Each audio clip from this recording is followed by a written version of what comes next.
J-10C যুদ্ধ বিমান 2025 সালের ভারত পাকিস্তান সংঘর্ষের পর বিশ্বজুড়ে আলোচনায় এসেছিল। এবার সেই যুদ্ধ বিমানের রপ্তানি সংস্করণ কেনার বিষয়ে এগোচ্ছে বাংলাদেশ, আর এই সম্ভাব্য চুক্তির দিকে ঘনিষ্ঠ নজর রাখছে ভারত। কিন্তু কেন বাংলাদেশ চীনের এই যুদ্ধ বিমান বেছে নিতে চাইছে? J-10CE এর আসল সামরিক সক্ষমতা কতটা? আর বাংলাদেশে এই যুদ্ধ বিমান যুক্ত হলে দক্ষিণ এশিয়ার আকাশ প্রতিরক্ষার সমীকরণে কী ধরনের পরিবর্তন আসতে পারে, চলুন পুরো বিষয়টি জানা যাক।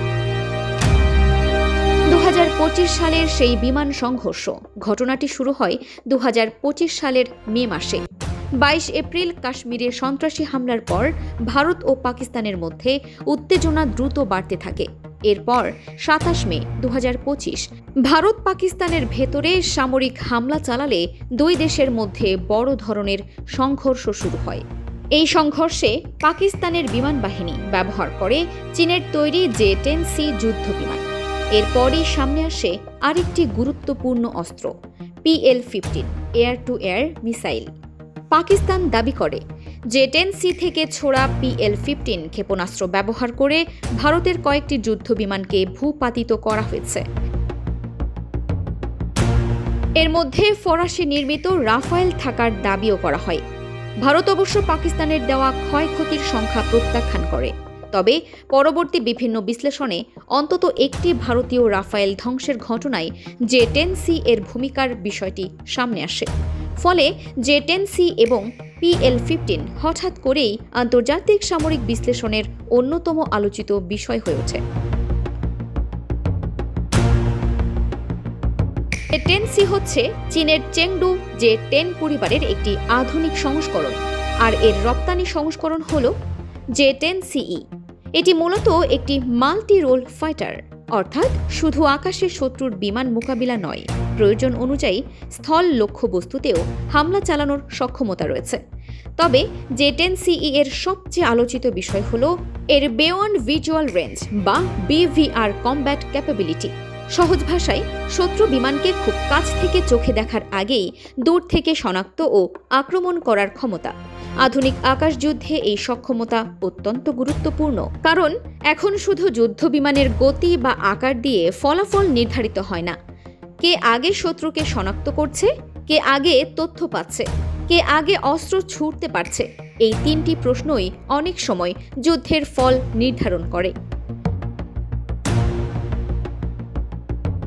PL-15E কেন এত গুরুত্বপূর্ণ? J-10CE এর সঙ্গে আলোচনায় আসে PL-15E। এটি একটি BVR air two air missile. এই ধরনের ক্ষেপণাস্ত্র দূরপাল্লার আকাশ যুদ্ধের জন্য তৈরি। 2025 সালের ভারত পাকিস্তান সংঘর্ষের পর PL-15 এর কার্যকারিতা নিয়ে ব্যাপক আলোচনা হয়। তবে এখানে একটি বিষয় পরিষ্কার করা জরুরি। J-10C বা PL-15 যে রাফাল ধ্বংস করেছে, এটি নিয়ে ভারত ও পাকিস্তানের বক্তব্য এক নয়। তাই বিষয়টিকে চূড়ান্তভাবে প্রমাণিত তথ্য হিসেবে না দেখে বলা যায়, ওই সংঘর্ষের পর J-10C ও PL-15 এর সক্ষমতা আন্তর্জাতিকভাবে নতুন করে আলোচনায় আসে। এবার বাংলাদেশের পালা। এবার আসা যাক সবচেয়ে গুরুত্বপূর্ণ অংশে। 25 আগস্ট 2026 রয়টার্সের প্রতিবেদনে বলা হয়েছে, বাংলাদেশ চীনের সঙ্গে J-10CE যুদ্ধ বিমান এবং অ্যাটাক হেলিকপ্টার কেনার বিষয়ে আনুষ্ঠানিক আলোচনার দিকে এগোচ্ছে।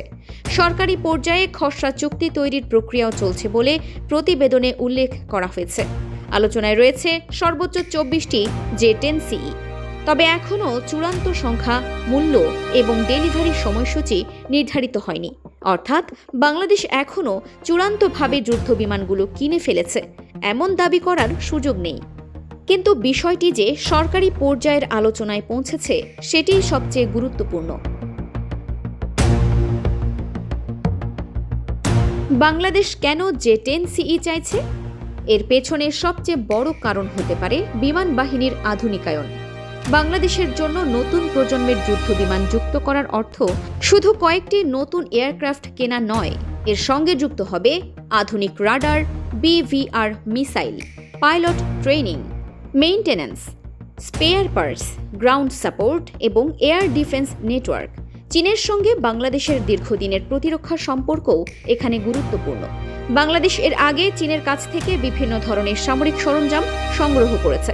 ফলে নতুন চীনা যুদ্ধবিমান যুক্ত হলে বিদ্যমান প্রশিক্ষণ ও রক্ষণাবেক্ষণ কাঠামোর সঙ্গে কিছু ক্ষেত্রে সমন্বয়ের সুযোগ তৈরি হতে পারে। কিন্তু ভারতের নজর কেন? এটাই এখন সবচেয়ে বড় প্রশ্ন। বাংলাদেশের জে-10CE কেনার সম্ভাবনা শুধু ঢাকার নয়, নয়াদিল্লিতেও আলোচনার বিষয়। 3 জুলাই 2026 ভারতের পররাষ্ট্র মন্ত্রণালয়ের মুখপাত্র রণধীর জয়সওয়ালকে বাংলাদেশ চীন প্রতিরক্ষা সহযোগিতা এবং জে-10CE কেনার সম্ভাবনা নিয়ে প্রশ্ন করা হয়।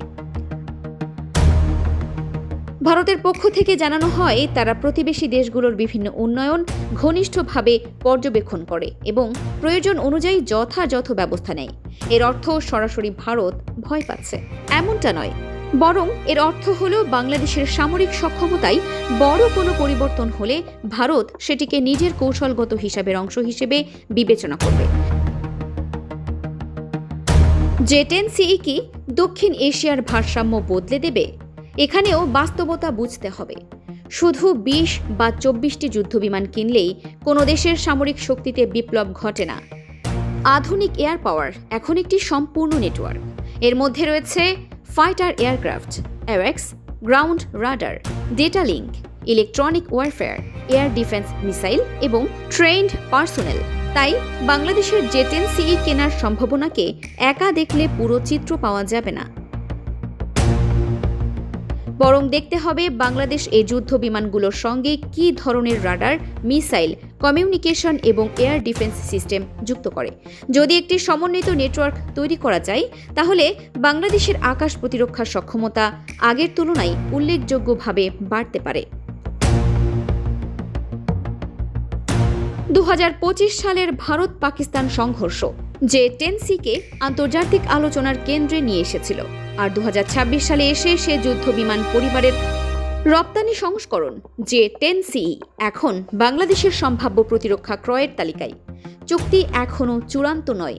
কতগুলো বিমান আসবে, কত খরচ হবে এবং কবে বাংলাদেশ সেগুলো হাতে পাবে, এসব প্রশ্নের উত্তরও এখনও বাকি। কিন্তু একটি বিষয় স্পষ্ট, বাংলাদেশের আকাশ প্রতিরক্ষায় বড় ধরনের আধুনিকায়নের সম্ভাবনা তৈরি হয়েছে। আর বাংলাদেশের এই সামরিক পরিবর্তন যে ভারতের কৌশলগত হিসাবেও জায়গা করে নিয়েছে, দিল্লির বক্তব্য থেকেই তার ইঙ্গিত পাওয়া যাচ্ছে। এখন পুরো নজর থাকবে ঢাকার পরবর্তী সিদ্ধান্তের দিকে। বাংলাদেশ কি শেষ পর্যন্ত জে-10CE কিনবে? আর কিনলে দক্ষিণ এশিয়ার আকাশে এর প্রভাব কতটা পড়বে? এই উত্তরই এখন সবচেয়ে বড় প্রশ্ন। Farhana Nizam, DUB news.